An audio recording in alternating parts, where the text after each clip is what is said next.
The examples in this video go with lesson 5.5, trigonometric equations.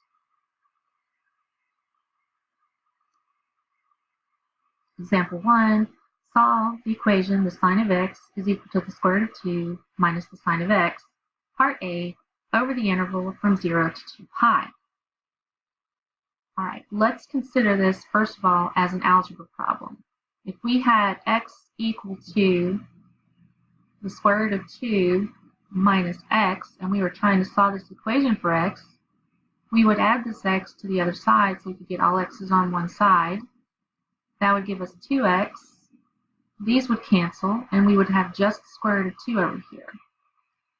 Then we would divide both sides by 2, so the 2's would cancel, and we're left with just an x. And we would find out that x is equal to the square root of 2 divided by 2. Now, let's apply this logic to our trig equation right here, and I'm just going to rewrite it. The sine of x is equal to the square root of 2 minus the sine of x. All right, I'm going to get my x terms over on one side together. So this sine of x has an x on it, so we're going to add it over here. We've got two of these sine x's over here on the left. On the right, these sine x's will cancel, and we're left with just that square root of 2. And then we're going to divide by 2. And we are left with the sine of x equal to the square root of 2 over 2. And this is where the similarities end between algebra and the trig, because we want to solve for x, okay? Now, I'm going to have to use that property that says if I know the sine of an angle, then I know the angle can be defined as the inverse sine of that argument. And so now my unit circle is going to come in handy because we want all of the answers between 0 and 2 pi, and because this is written in radians, we want the radian angles. I'm going to look on the unit circle. I'm looking for all the places where the sine is positive square root of 2 over 2, and the sine is positive in quadrant 1 and also in quadrant 2, and we are ignoring the fact that the sine is defined, the inverse sine is only defined in quadrants 1 and 4, because we're supposed to give all of our solutions between 0 and 2 pi. All right, in quadrant 1, the sine is the square root of 2 over 2 at pi over 4, and the sine is also square root of 2 over 2 at 3 pi over 4. This is the one in quadrant 2. So for part A, my solutions are pi over 4 and 3 pi over 4. Now part B is asking me to solve this equation over the set of real numbers. Well, we already know that in this small interval right here, these are the only two solutions possible. So part B is asking me for all of the coterminal angles that go with pi over 4 and that go with 3 pi over 4. That means we could have pi over 4, and we could have, let's see, 9 pi over 4, and then we could have 13 pi over 4, and then we could have 17 pi over 4. All of these angles are coterminal with pi over 4. Now, I could never possibly write them all out. So a shortcut way of doing this is to say that x is equal to pi over 4 plus 2 pi. That's going to give me 9 pi over 4. Then we would have to say plus 4 pi. That would give me the 13 pi over 4. And then plus 6 pi, which would give me this one. So I think we're going to multiply by some arbitrary integer k, and that will give me all of the multiples of pi over 4 that are coterminal to my original angle pi over 4. And if I say k is an integer, it'll give me all of the positive coterminal angles and all of the negative coterminal angles.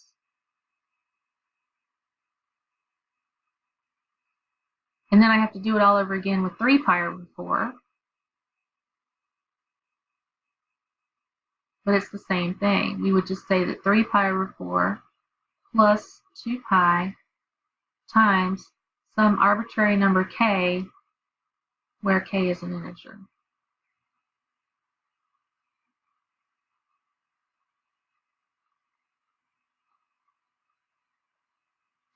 And then this would be my solution right here for part B.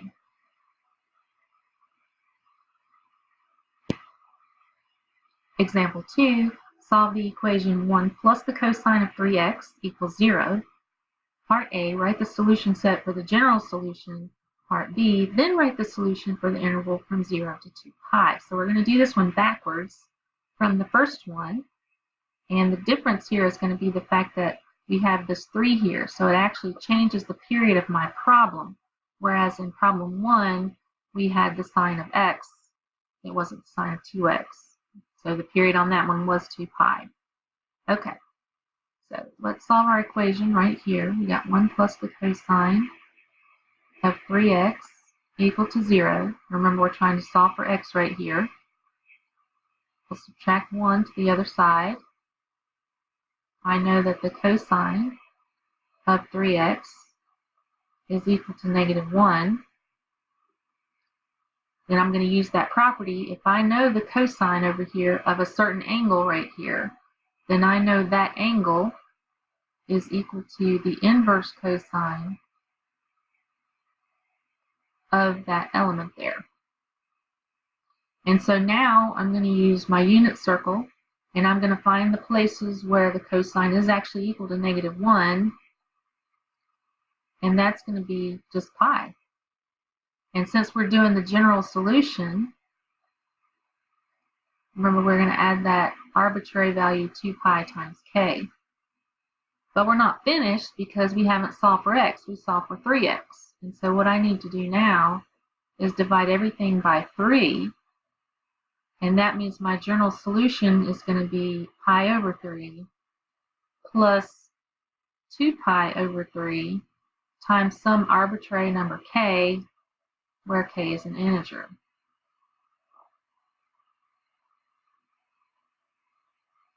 And that's part A. Part B, we're actually going to have to go and figure out what those solutions are, and we're going to have to do it by substitution.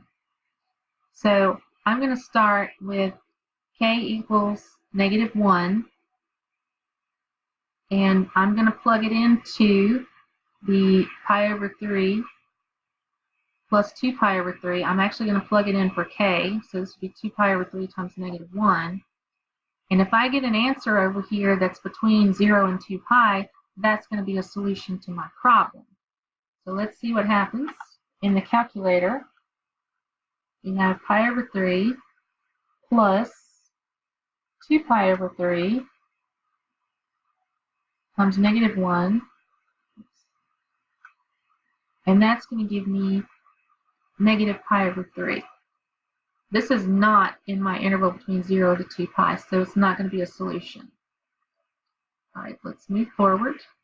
We're going to try k equal to 0. We're going to have pi over 3 plus 2 pi over 3 times 0. Well, this is just going to cancel out, and that's going to leave me with pi over 3. This is a solution because that's between 0 and 2 pi. Now let's move on to k equals 1. Remember, we're going to keep on substituting until we get something that is not between 0 and 2 pi. At k equals 1, we'll have pi over 3 plus 2 pi over 3 times 1. And when we put that in the calculator, we'll have pi over 3 plus 2 pi over 3 times 1. That's going to give me pi. That's a solution because it falls between 0 and 2 pi. Now we'll go to k equals 2. We will have pi over 3 plus 2 pi over 3 times 2. We put that in the calculator, we'll have pi over 3 plus 2 pi over 3 times 2. That's going to give me 5 pi over 3. Still between 0 and 2 pi, so it's a solution. Let's go to the next one. k equals 3, we have pi over 3 plus 2 pi over 3 times 3.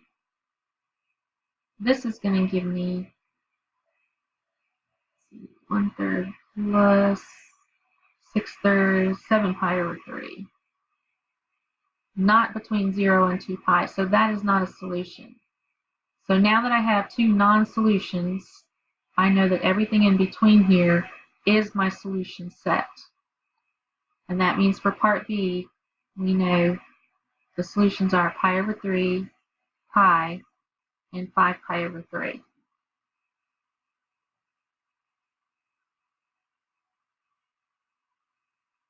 Example 3, solve the equation 1 plus 2 times the cosine of x over 2 is equal to 0.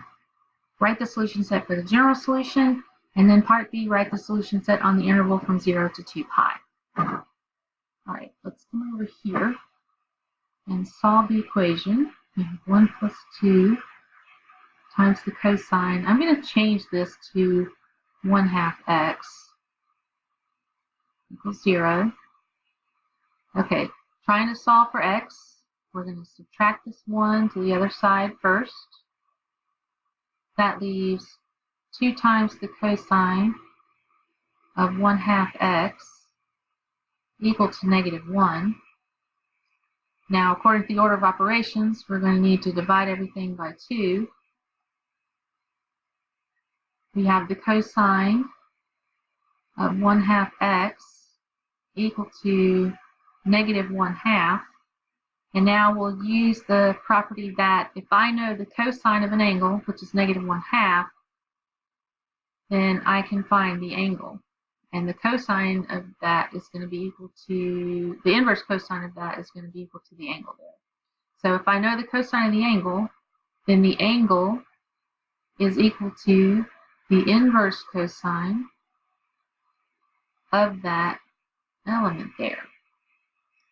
Okay, so now comes the time when we want to take a look on our unit circle and we want to figure out, okay, where is that cosine really equal to -1/2? And the cosine is negative in quadrants 2 and 3. In quadrant 2, the cosine, the angle that has a cosine of -1/2 is going to be 2 pi over 3. And in quadrant 3, the angle that has a cosine of -1/2 is going to be 4 pi over 3.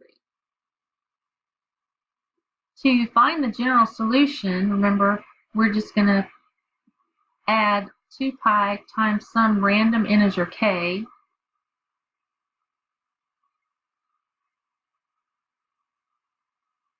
And then we haven't solved for x, we've solved for half of x, and that means we're going to have to divide everything over here by half, divide this by half, divide this by half. That tells me that x is going to be equal to, let's see, 2 pi over 3 divided by half. That's going to give me 4 pi over 3. And then 2 pi divided by half, that's going to give me 4 pi times k. So there's one of my solutions. Down here, we're going to divide this by half, divide this by half, and divide this by half. That tells me x could also be, let's see, 4 pi over 3 divided by pi 1/2. That's going to give me 8 pi over 3.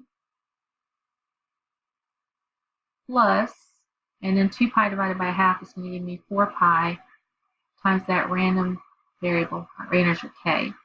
These are the two solutions, or the two general solutions for part A. Now, part B, we're going to have to do the substitution to find all of the angles that fall between 0 and 2 pi. We'll start with k equals -1. And I'm actually going to do this in two columns. We're going to have 4 pi over 3 plus 4 pi times k. And I'm also going to have 8 pi over 3 plus 4 pi times k. And anything that does not fall between 0 and 2 pi is not going to be a solution. All right, so when k is equal to -1, we're going to have 4 pi over 3 plus 4 pi times -1. All right, let's see what that's going to be. We're going to have 4 pi over 3 minus 4. This is going to give me -8 pi over 3. That's not between 0 and 2 pi, so we're not going to use it, but I have to check it over here as well. So let's see, we've got 8 pi over 3 plus 4 pi times -1. All right, let's see, we've got 8 pi over 3, and then we're going to add a -4 pi to that. That's going to give me a -4 pi over 3. Also not between 0 and 2 pi, so we can't use it. Let's go to 0. We're going to have 4 pi over 3 plus 4 pi times 0. Well, this is just going to cancel out, so we're going to have 4 pi over 3. Over here, we're going to have 8 pi over 3 plus 4 pi times 0. That's going to cancel out. That's going to give me 8 pi over 3. This is also not between 0 and 2 pi, so it looks like this one over here is not going to have any solutions that are between 0 and 2 pi. So I'm not going to have to do anything else in here. But I do want to keep going on this side until I get something that is outside my interval from 0 to 2 pi. So let's look at k is equal to 1. We'll have 4 pi over 3 plus 2 pi times 1. All right, so we got 4 pi over 3 plus 2 pi times 1. And that gives me 10 pi over 3. And that is not in my interval between 0 and 2 pi. So for part B, the only solution is going to be 4 pi over 3.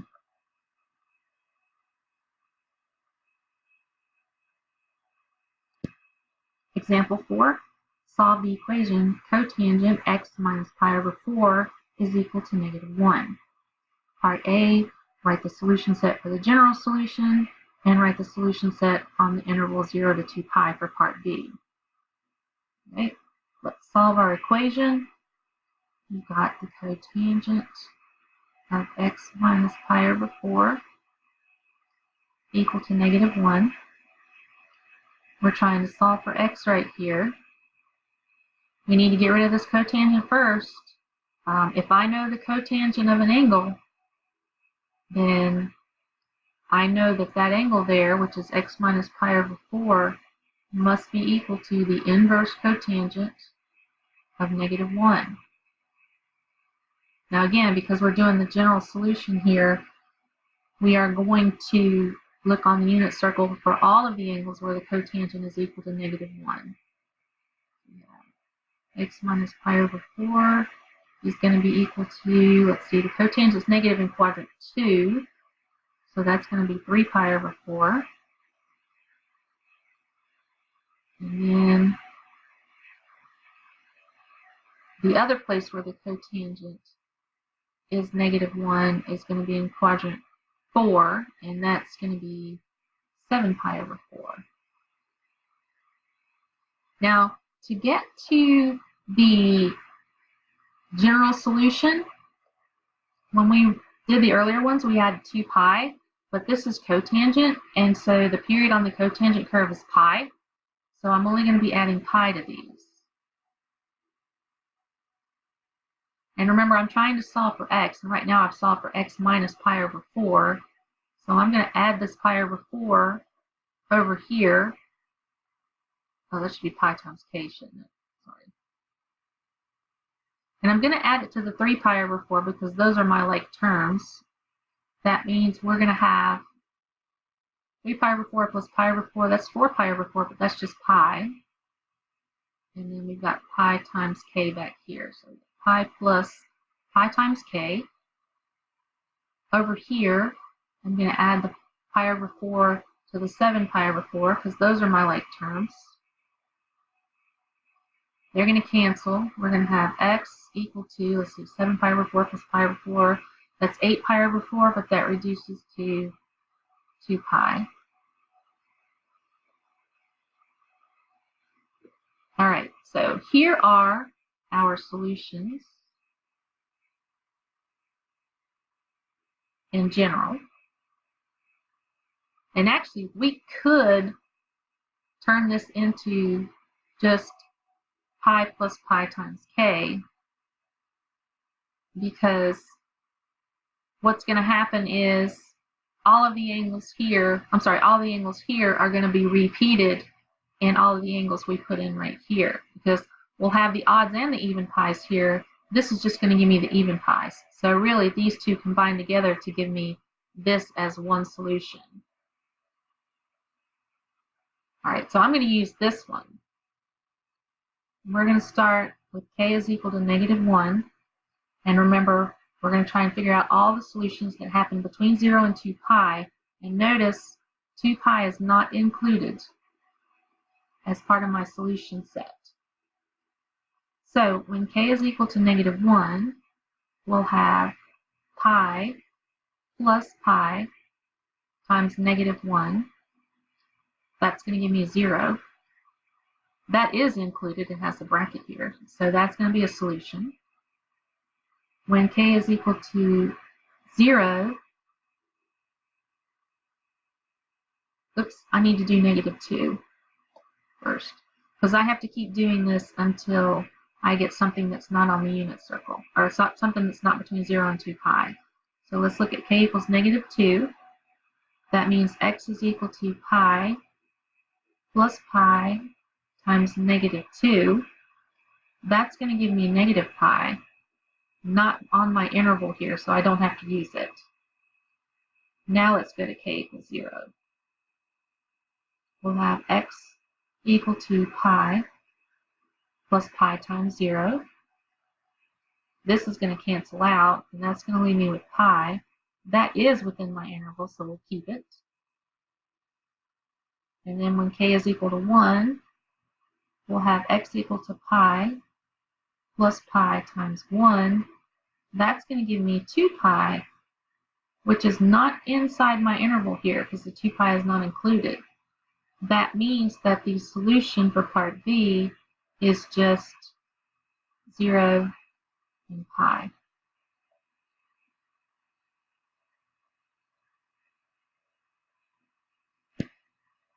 Example 5, solve the equation on the interval 0 to 2 pi. 2 cosine squared x minus the cosine of x minus 3 is equal to 0. Now, this one's only asking us to solve for the solutions between 0 and 2 pi, but realistically, we still have to figure out what the general solution is first so that we can convert those into the ones that are going to be in between 0 and 2 pi. Okay, looking at this right off the bat, you may not see what to do, so let's convert this over into its algebra counterpart. That's going to be 2x squared minus x minus 3 equal to 0. And I think when you look at it in this form, you can see that, oh, this is something I need to factor so that I can solve it. And it will factor into 2x, x, and then let's see, we want 3 here and 1 here, and we need the 3 to be negative and the 1 to be positive, because negative 3x plus 2x is going to give me negative x. And negative 3 times 1 is going to give me negative 3. So this is how we want to factor it. All right, let's translate that down here. I'm going to have 2 times the cosine of x minus 3 times the cosine of x plus 1 equal to 0. Now, what we would do up here in the algebra problem is we would take each individual parentheses and set it equal to 0 and solve these two separate equations. And I'm going to do the same thing here. We're going to have 2 times the cosine of x minus 3 equal to 0. And we'll have the cosine of x plus 1 equal to 0. All right, let's start over here on the left. We'll add 3 to the other side. You have 2 times the cosine of x equal to 3. And then we'll divide that 2 away. We have the cosine of x equal to 3/2. So if the cosine of my angle is 3/2, then the angle is going to be the inverse cosine of 3/2.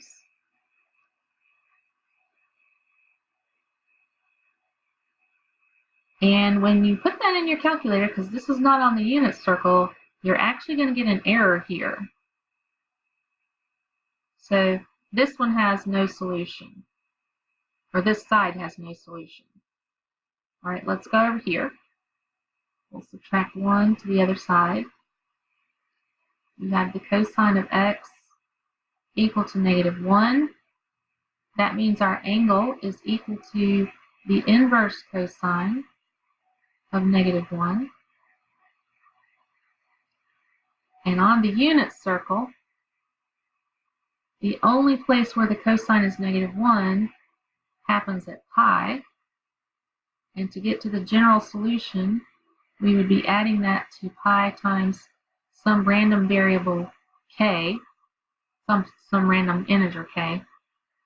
All right, let's go to the solutions between 0 and 2 pi, and we'll start at -1. We have pi plus 2 pi times -1, which is going to give us -pi, not in my interval. When k is equal to 0, we have pi plus 2 pi times 0. That's going to cancel out. That's going to give me pi. That is in my interval. And when k is equal to 1, we'll have pi plus 2 pi times 1. That's going to give me 3 pi, not in my interval. So it looks like the only solution to this equation is going to be pi.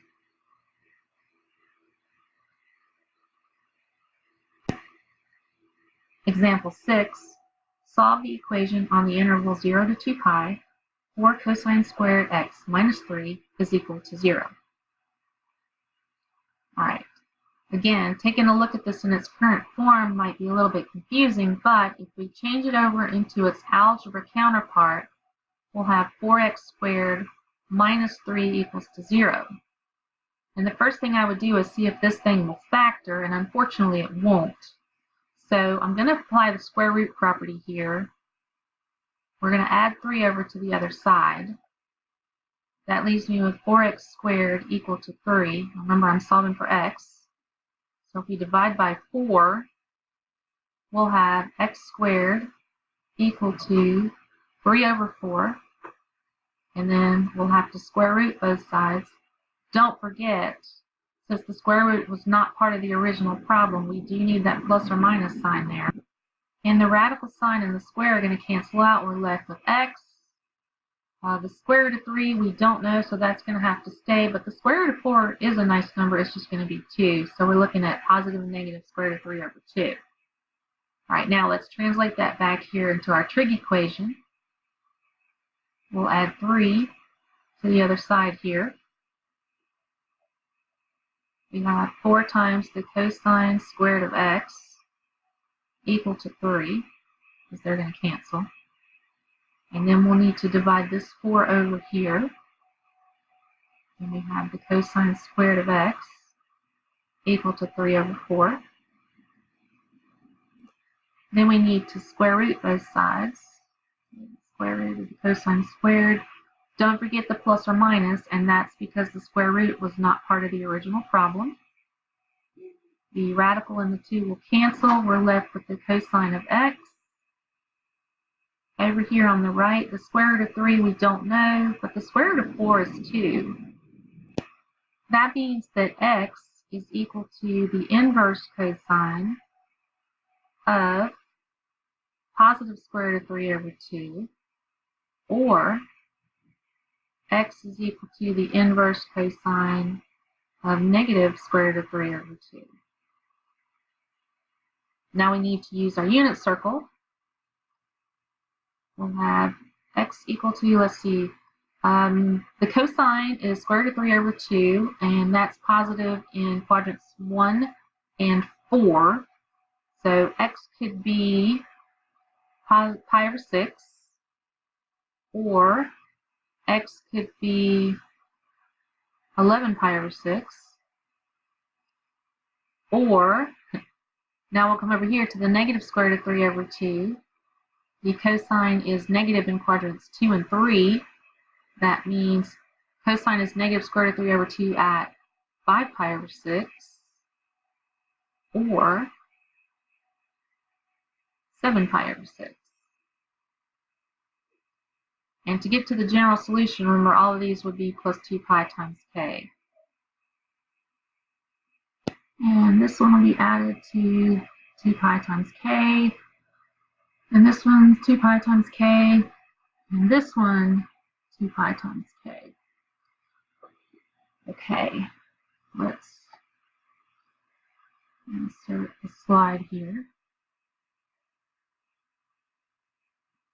Okay.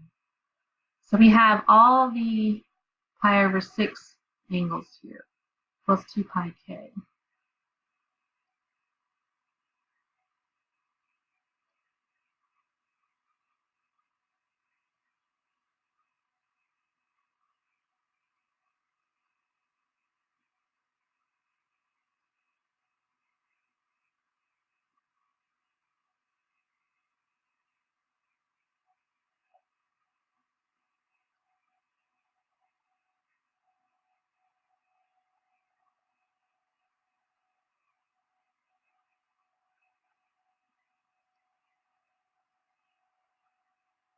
All right, let's start with k equal to negative 1. That gives me pi over 6 plus 2 pi times negative 1. Here we're going to have 5 pi over 6 plus 2 pi times negative 1. Here we're going to have 7 pi over 6 plus 2 pi times negative 1. And here we're going to have 11 pi over 6 plus 2 pi times negative 1. All right, in the calculator, we're going to do pi over 6 plus 2 pi times negative 1, and that's going to give me negative 11 pi over 6. That's not in my interval, so I'm not going to include it. All right, then we're going to do 5 pi over 6 plus 2 pi times negative 1. That's going to give me negative 7 pi over 6, also not in the interval, so I'm not going to include it. Then we have 7 pi over 6 plus 2 pi times negative 1. That's going to give me 19 pi over 6. Oh, wait a minute, I added it, sorry. I added that one in there, I should have done that. Let's get that off of there.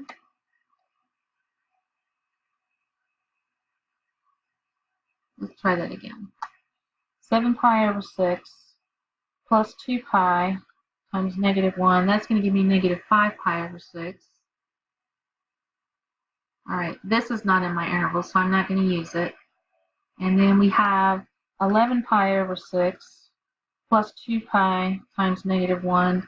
And that's going to give me negative pi over 6. So we're not going to use that either. Now, I think we can gather, based on previous examples, that when I do k equals 0, I'm just going to be left with pi over 6 here. That works. 5 pi over 6 here. That works. 7 pi over 6 here. That works.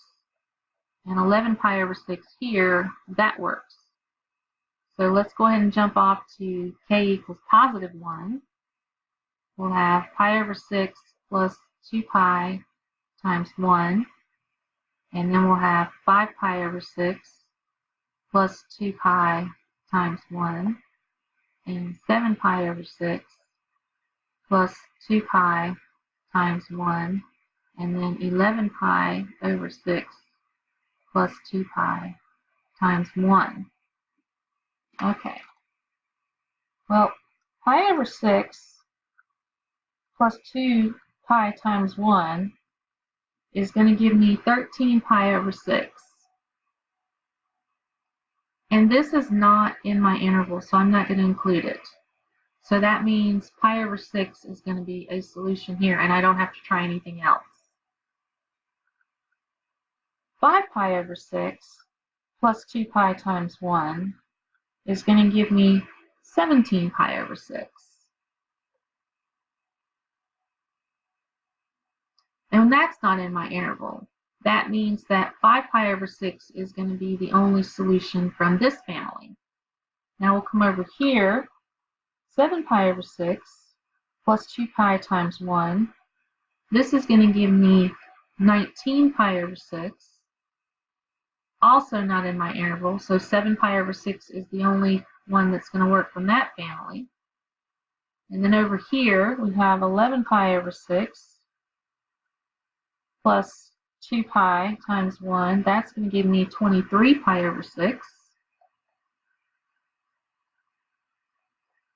This is not within my interval. That means 11 pi over 6 is going to be the only one that works from that family. So my solution set is all the pi over 6's from the unit circle. Pi over 6, 5 pi over 6, 7 pi over 6, and 11 pi over 6.